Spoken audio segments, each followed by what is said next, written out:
I'm Sally Ann Airy, and welcome to Fearless Forward, the podcast that asks leaders how they face their fears. Today, for the first time, we're going to Moscow, where I'm in conversation with one of the coaching profession's most expert practitioners. Mikhail Klarin has combined a long career in education and research with a leading role in Russia's exponentially developing business sector over the past 25 years. He works internationally with CEOs, business founders, and board members to help them solve their toughest problems. And his collaboration with numerous multinational companies in Russia has given him exceptional cross-cultural insight. Mikhail is a doctor of education, a full professor at Moscow City University, where he works on professional education design, and author of 10 books and hundreds of journal articles. 30 years ago, his increasing interest and involvement in learning and development for business led him to become one of Russia's very first executive coaches. He co-founded the Association of Russian-Speaking Coaches and has made a huge contribution to the coaching profession's infrastructure. Today, alongside his academic work, he runs Mikhail Klarin's Business Lab, a practice focused primarily on supporting business owners, CEOs, and boards through decision-intensive situations. His approach emphasizes systems thinking, field modeling, and pragmatic work with senior leaders. I don't give advice, he says. I explore what's really happening and find the thing that's going to work for you.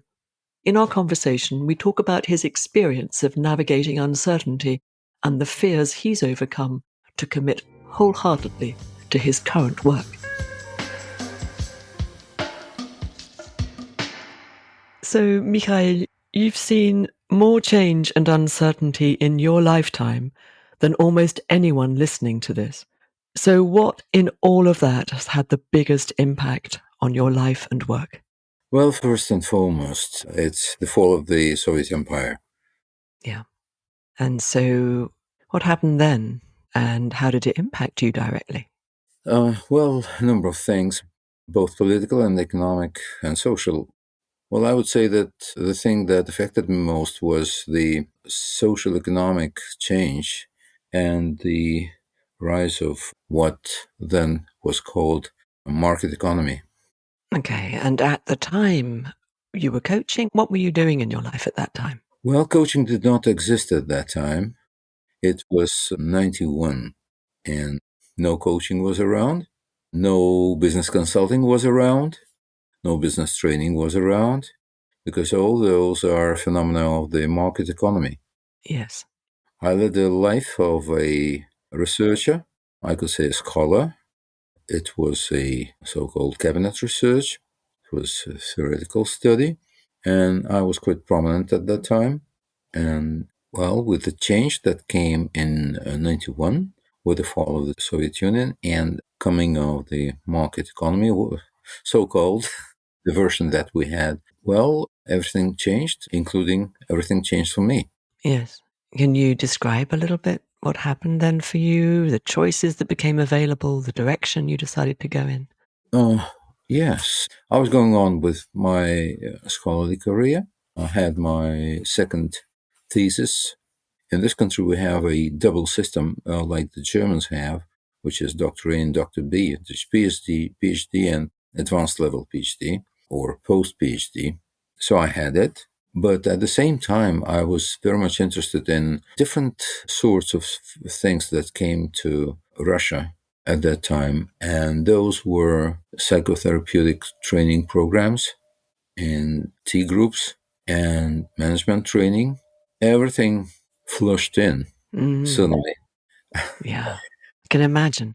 And given my background, I was reading books in English, books that were not around in Russian, were not translated, and there was not too much information about such things as NLP, for instance, just for instance, or developments in psychology.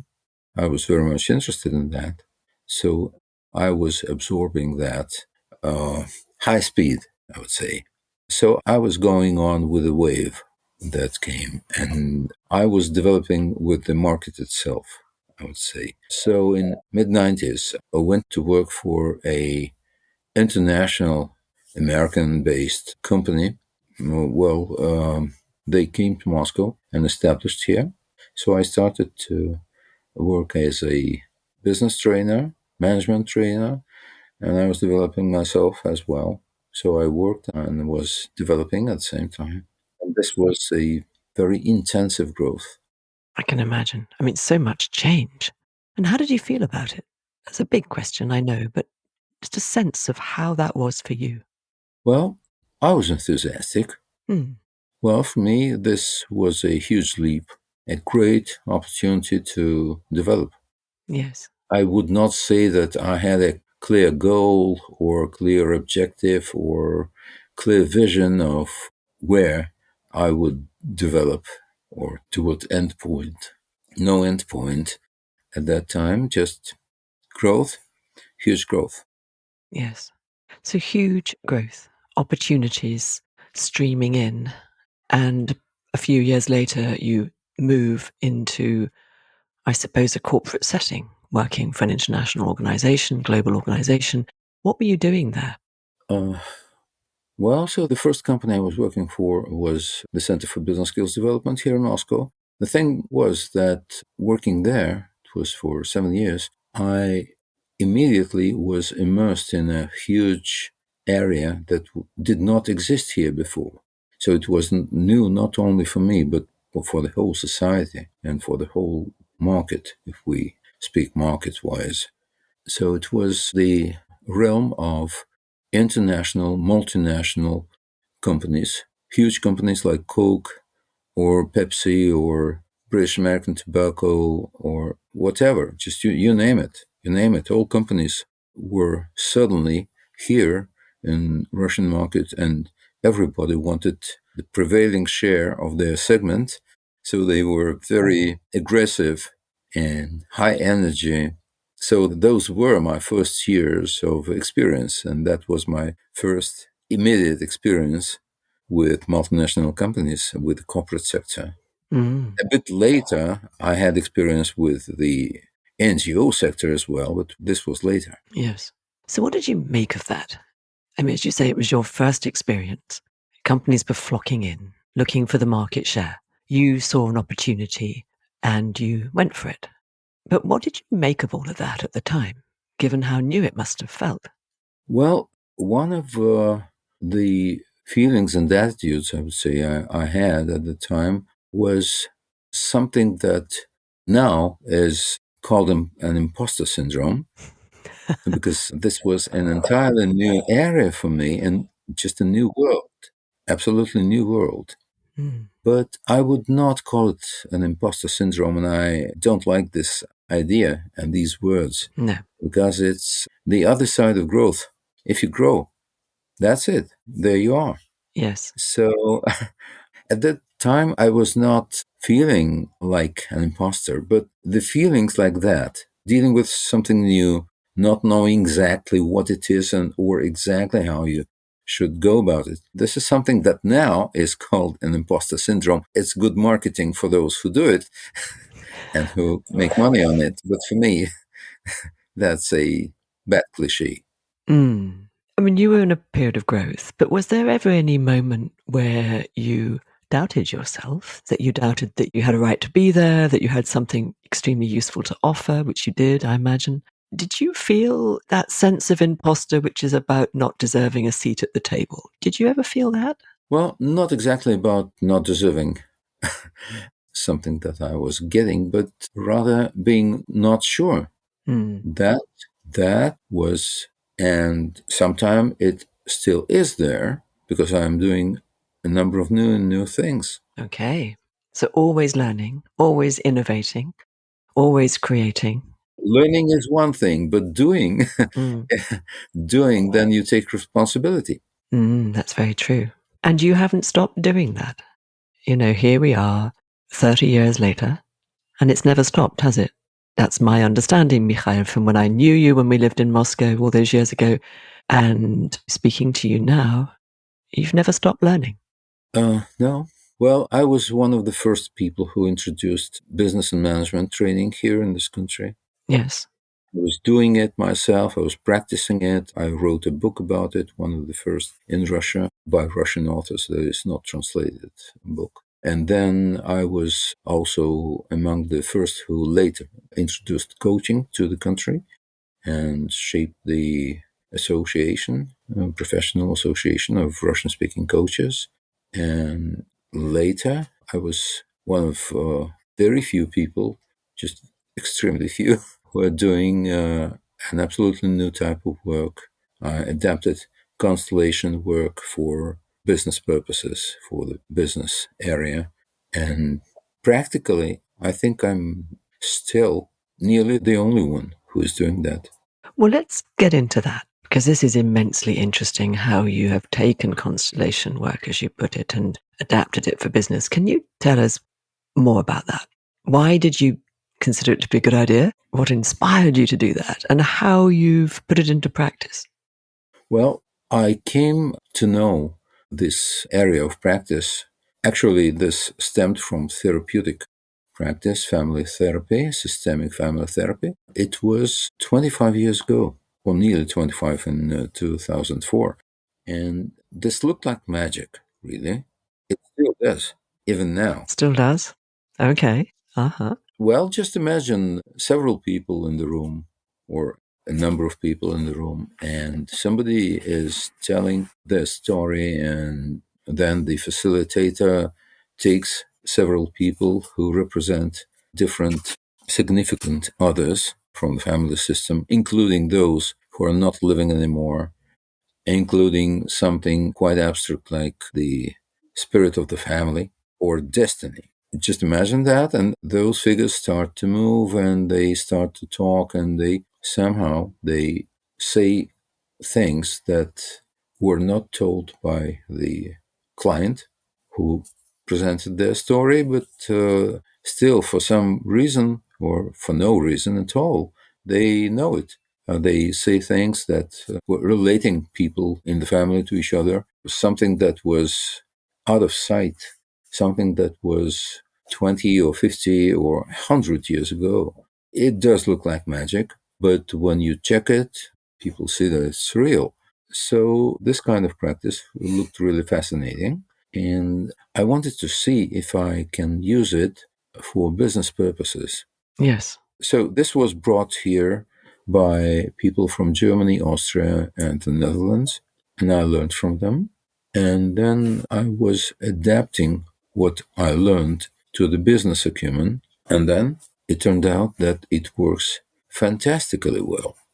Mm. Can you give us an early example of where you realized how useful and impactful this approach was in a business context? Well, I can give just a case example. Okay. Well, just imagine two people came to me, a director general, CEO, and financial director. They are co owners of the company. At the same time, they are top managers of the company. And they say, Mikhail, we were told that you are doing interesting things, and you can look at the hidden sides of the events and phenomena. And we want you to tell us about the situation in our market segment. Okay. So it's a competitive market segment, they said, and I did not ask them for any information, something that I would ask them about extensively about 20 years ago when I was working as a business consultant. Mm-hmm. I would be asking them questions for a couple of hours at least, Yes. but here I did not. The only thing I asked was how many key players are there in the segment. Well, they told me eight. Okay, I said, then make a list. One, two, three, four, eight. They made it. They know what number stands for which company. I don't. I don't even know the companies. I don't have information about this market segment. And actually, I'm not even interested what kind of market this segment is from. Okay. So it looks strange already, right? It's not mainstream, let's put it that way, is it? But tell us more. So absolutely not. So we have numbers one, two, three, four, eight on stickers, and the list is with those two people. And then I have a group of my assistants, thoroughly trained, good colleagues who are trained in that, and they are in the neighboring room. So they didn't hear even this. So I know next to nothing. They know purely nothing. And they come, they are told nothing. They are given those stickers with the numbers so that we can see what they do and hear what they say and know what number says this or does this. So they come into the central ground and start to move and speak. It does look pretty enigmatic, mildly speaking. I can imagine. Yes. So, well, for example, one of them is taking a chair and sits back in a very lazy way, like a cat on a chair, Mm. semi liquid, I would say. Okay. This tells something. But what does it tell? I have no idea about specific information, but I see the dynamics. And I ask the people whispering, those two, I say, listen, guys, does this say something to you? And they say, Mikhail, it's very exact symbol of what this company is doing in the market. They are really lazy cats, big fat Mm. cat. They grabbed their portion of the market early in 1990s, and since then, through the years, they behave like this. They feel like it's theirs, like everything is theirs. This is their way of market behavior. What I'm hearing is a kind of entitlement, Mikhail. Is that what you're saying? Yeah, I think so. Yeah. And now, okay, this is not anything new for them. It's interesting to have a look at that, but it's nothing new yet. But then I noticed that there are two figures standing in front of each other, say numbers 3 and 4, and they start looking very aggressively at each other. And they start exchanging very aggressive statements like, I'll kill you, I'll demolish you, etc. So the dynamic is clear, and I ask them if it rings the bell for them. And they say, yeah, number 3 is us, our company. Number 4, our biggest competitor. And we do have a very bad relationship in the market. That's the kind of stance we're in the market in our relationship. Okay. And then I notice another figure, number 5, standing by the figure 3, which is the customer's company. And this figure walks a little bit away from number 3, stands in equal distance from each of those two figures, and says, okay, they will, sorry to say that, they will fuck each other, and I will have a look and see. And the one that will win, I will go with them. That is a very interesting dynamics already. It's something new. And I ask them, now listen, guys, is this telling you something? And they look at each other, well, sort of very much surprised, even bewildered. And one of them says, Mikhail, this is our business partner. And then one of them says to the other, earlier this year, do you remember I told you it's something strange that they are doing, strange really. And you said, well, that's nothing. That's nothing. No, no, no, no. Don't pay attention. And the other says, yes, I do remember. That was something strange. And you did tell me. Interesting. Now we should have a look at them. So, well, that's an example. I would say this is kind of a business intelligence, just a very specific and very unusual kind of business intelligence. What I'm just wondering is it's an intelligence which gives insight into the way of thinking, the way of looking at things, the way of doing things, the culture, I suppose, of the organization, right? Is that what you're aiming at? Not exactly. If I look into the organization, it would be exactly this. Yes. Mm. But I'm looking not only into organizations, but rather at businesses in the markets. So it's not about the culture internally, it's about what happens in the market and maybe also in the industry. So the scale is very different. It might be very different. It could be smaller scale, like between people, specific people in the project. It may be between the projects. It may be a different scale between departments, between companies, in the industry, and even in the society. What I'm if I've understood correctly, what determines the scope is how the client, in this case, responds to what is happening in front of what messages they receive from that, or how they interpret the behaviors and reactions of the people in your team. Have I understood that correctly? Well, yes, I thought about this really. And first, I wanted to check if this was kind of individual perception and interpretation. Then I discovered that not everything might be ascribed to interpretation. For example, the hostile interaction between companies, it was evidently hostile. So no other kind of interpretation could be there. It was just there. But I had no prior Yeah. information. I did not know which number would stand for which company. And that was exactly the worst competitor that they had, the most hostile competitor that they had. So this could not be just a coincidence. And this could not be just a matter of interpretation because the nature of the signal was very clear. Yeah. I'm curious, on behalf of our listeners who may not know this work, your team, your people, and you mentioned earlier who've been trained in this, they're sitting in a room, they come in through the door, they know absolutely nothing. You know a tiny amount, they know nothing.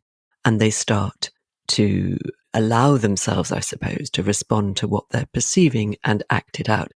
How, if you like, do they do that? What's the training that enables them to be in a place where they're receptive to the energy in the room, to be outside the room, beyond that? As you say, it could be very big scope.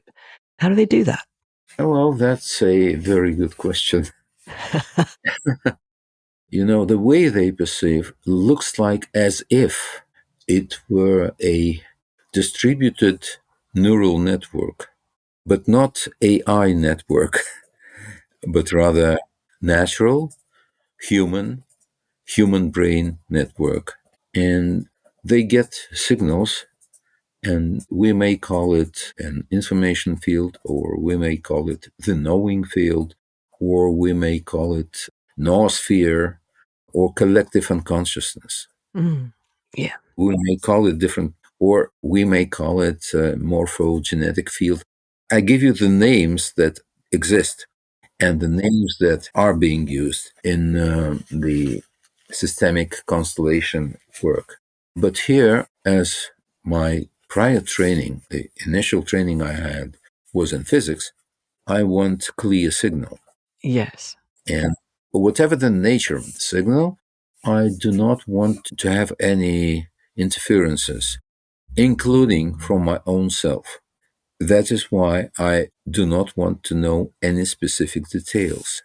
That is why Mm, I keep my assistants absolutely uninformed. yeah. No preconceived ideas. You come in with an open mind, so to speak, an empty space in which to explore. Yes. And that's different from the way typical systemic constellators work because they tell people, you are the mother, you are the father, and you would be an unborn child, and you would be the spirit of the family, and etc., etc. So they are given roles. I don't want to do that. At the same time, the subject of the work is different because it's not a family system, which is a very different object from businesses or social situations. Mm, yes, I understand. And it's also immensely intriguing. I kind of want to be in the room watching it happening. It sounds fascinating. And so, what happened? These clients, the two people, they observed all of this, they listened, they gave you feedback. What happened after that? What did they do with this, so to speak? Well, this kind of work, every single time, it's work with the unknown. It's working with the realm of the unknown. Yes. And of course, I'm very interested in checking this, how much accurate it is, how much real. Mm. Well, one may have a philosophical dispute about what is reality and what you mean when you say something is real. But, Indeed. well, but still, if there is a competition, you cannot say this is just my imagination. No, quite. It's happening in front of our eyes and ears right now. Well, in front of everything, yes. So every single time I want to make sure that the model, and I call it modeling, I call it business modeling. I don't call it constellations, but I call it business modeling because what we deal there with is actually a model of business reality, a model of organizational reality. And this model shows us something. So I'm interested to know if the model is correct every single time. And so I check it. And it's very challenging for me and interesting at the same time to be checking it every piece, every step. So I whisper with my customer or client. I'm asking questions if this corresponds to what they know and how this corresponds to what they know. And then starting with that, I may go further and go into virtual future. And there I cannot check, of course. I can check backwards later. Yes. So you use it as a basis for designing, helping them to design a different future for their company? Is that how you then move forwards with that? Yes, and this is exactly the aim. That's the reason why they come to me. Yes. They want to see and to check if the strategy is okay, if the next step or steps would be good enough. And sometimes the model shows there are some unforeseen barriers as well as unforeseen opportunities.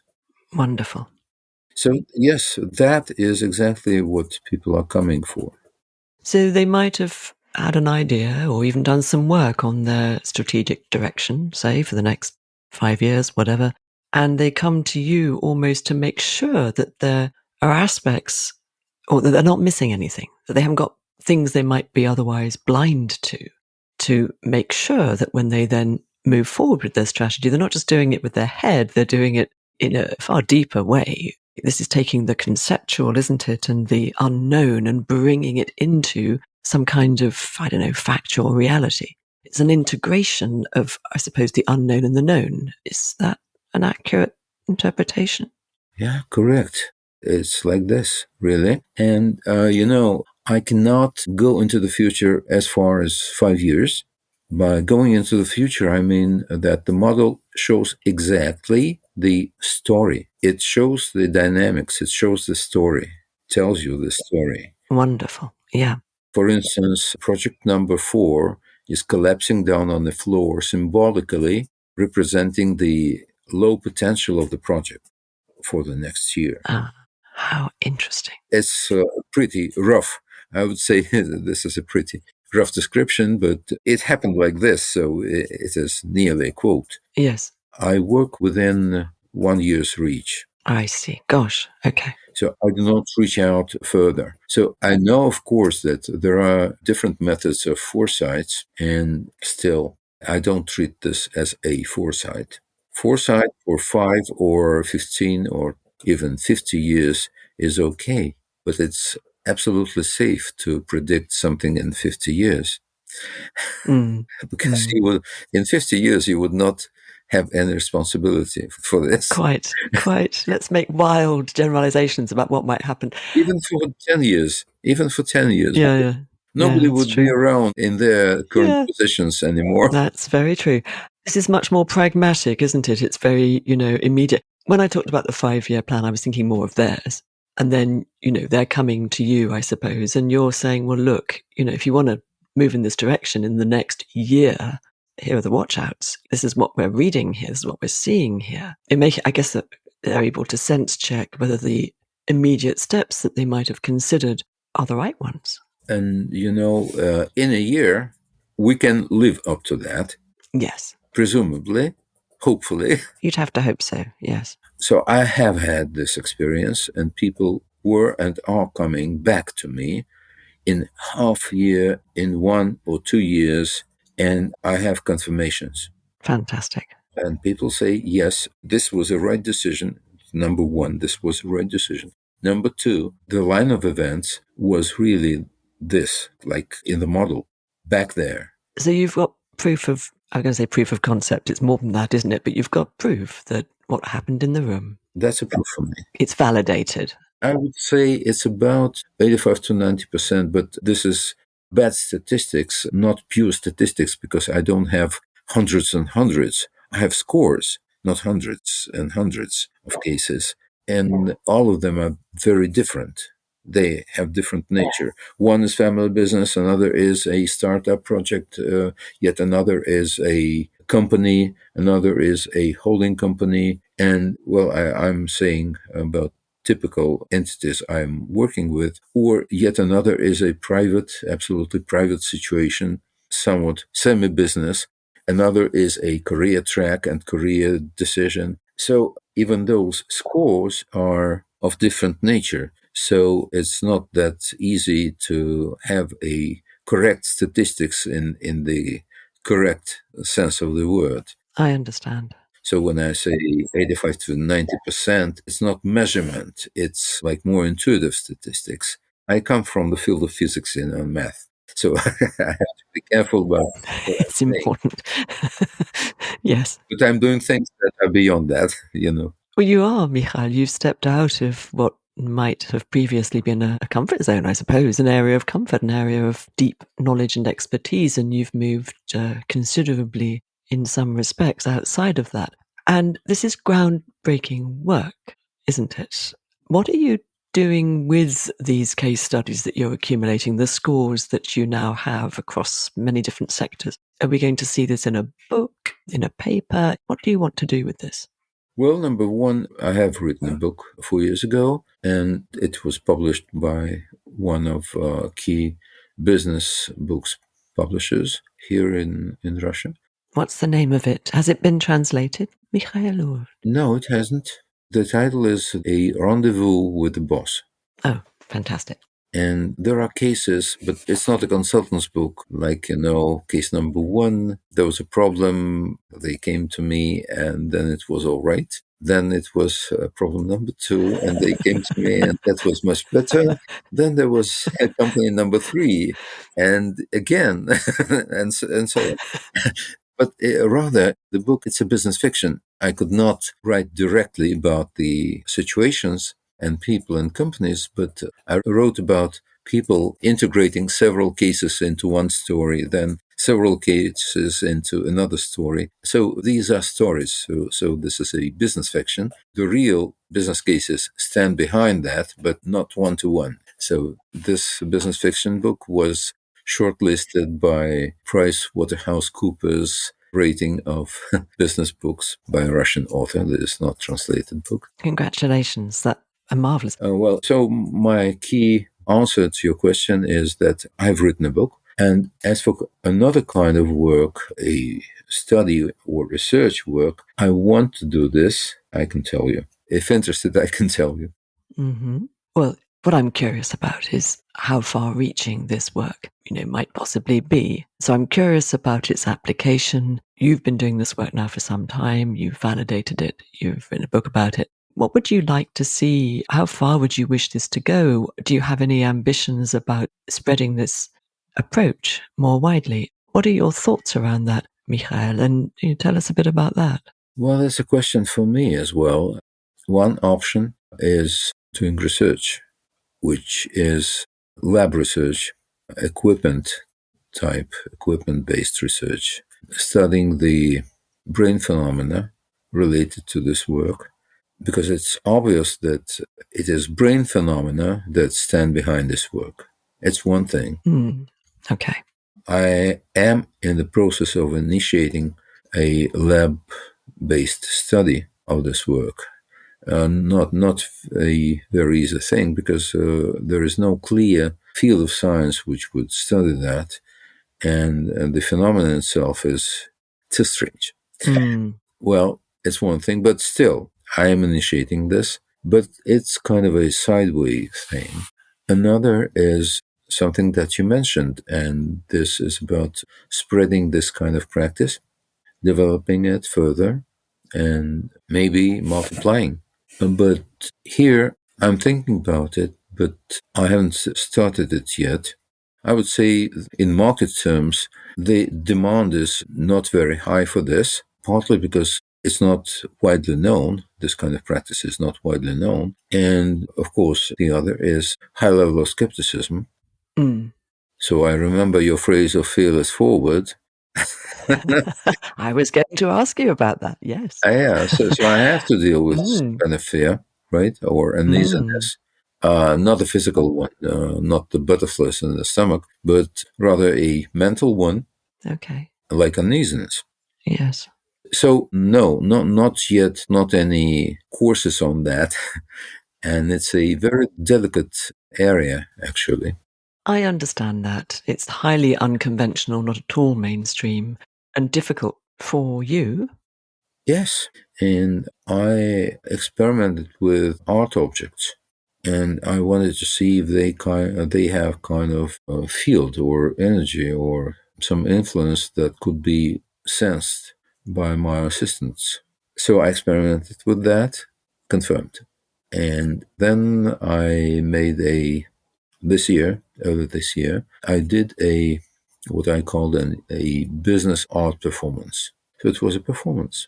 A business art performance. Yes. Oh, how intriguing. So, what was that?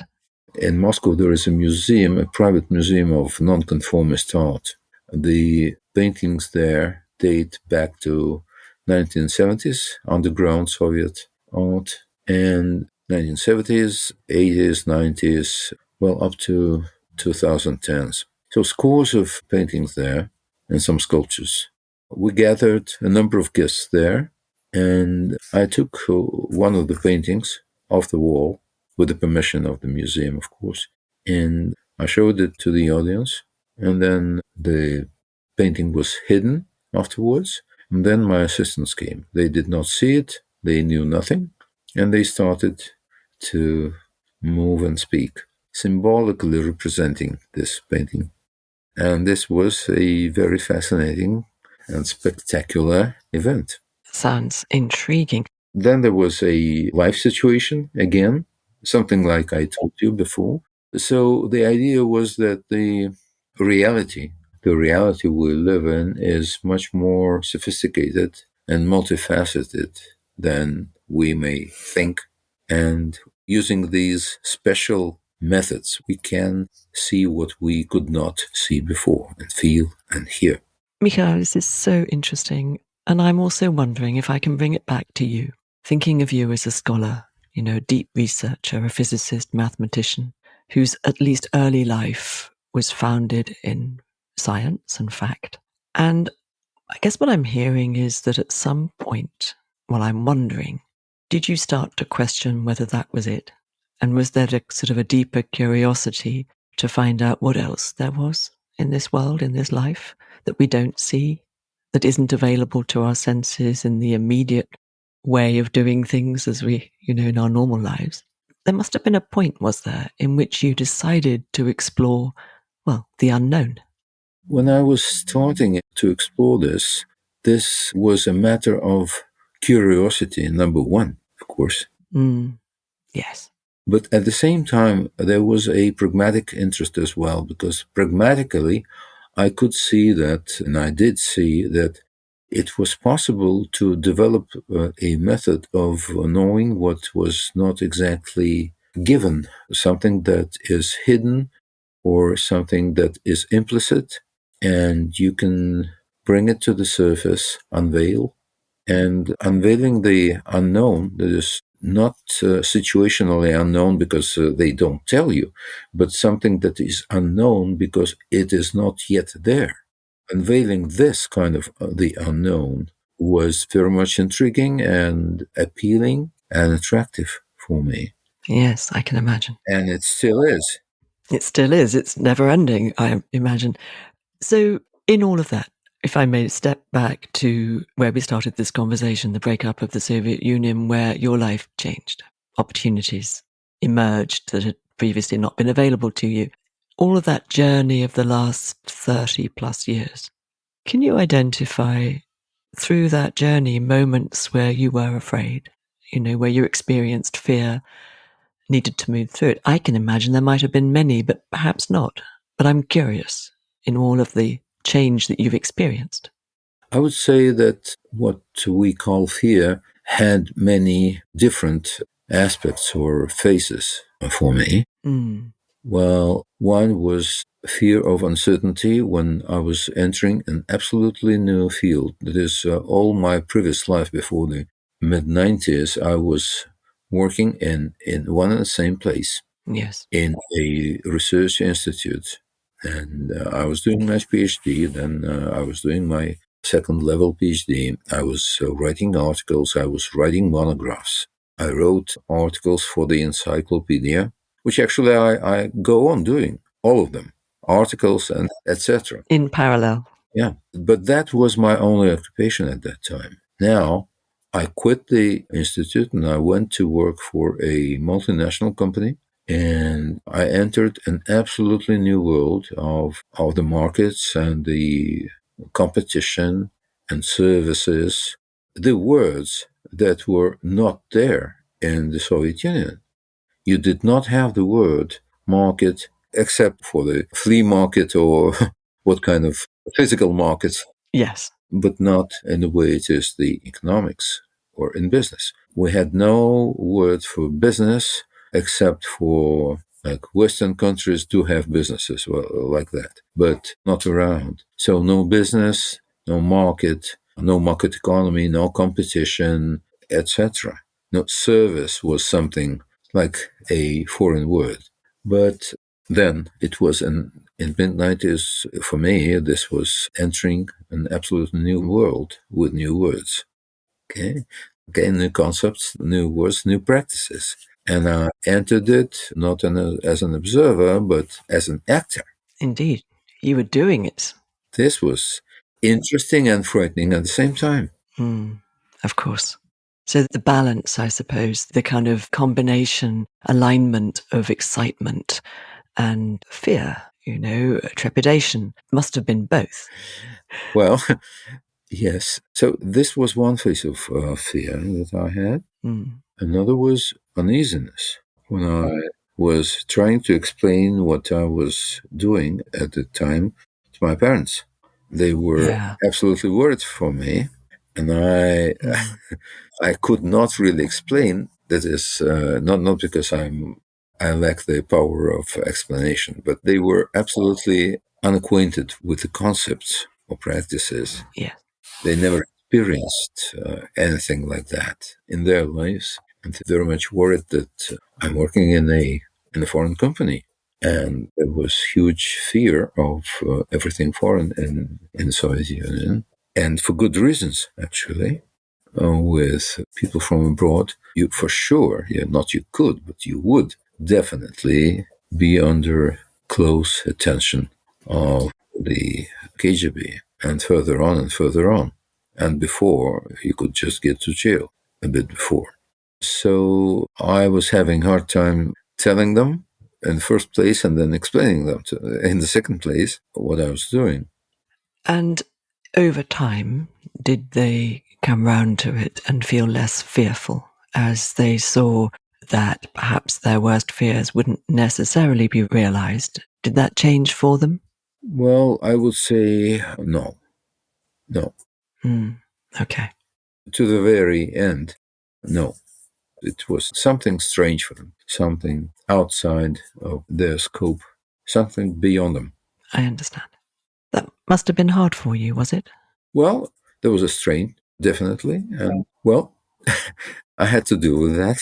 Yeah. And now, yet another kind of, or another phase of fear was, and still is with me, when I started dealing with this area of the unknown, with this absolutely different and strange practice, because I'm a person of of the academia, not hard sciences, though my training was in physics. But now I work in the humanities and social sciences. But the thing is that still it is an academia.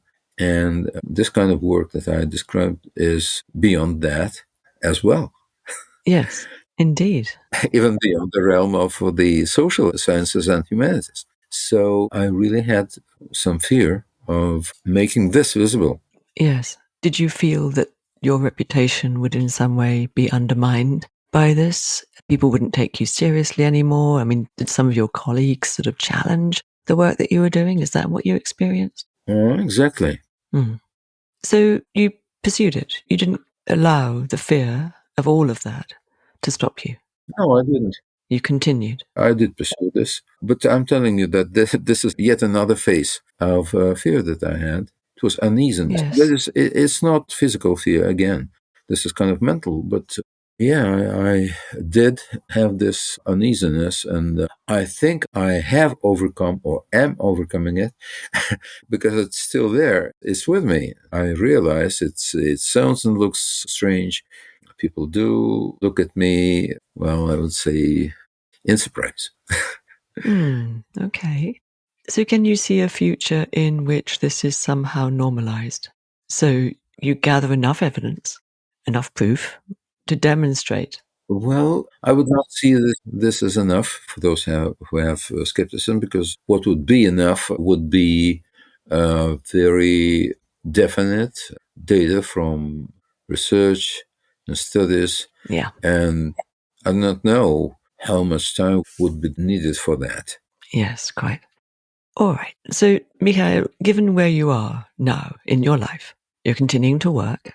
I imagine you have no intention of stopping anytime soon. I imagine this is a life's work for as long as you're able to continue.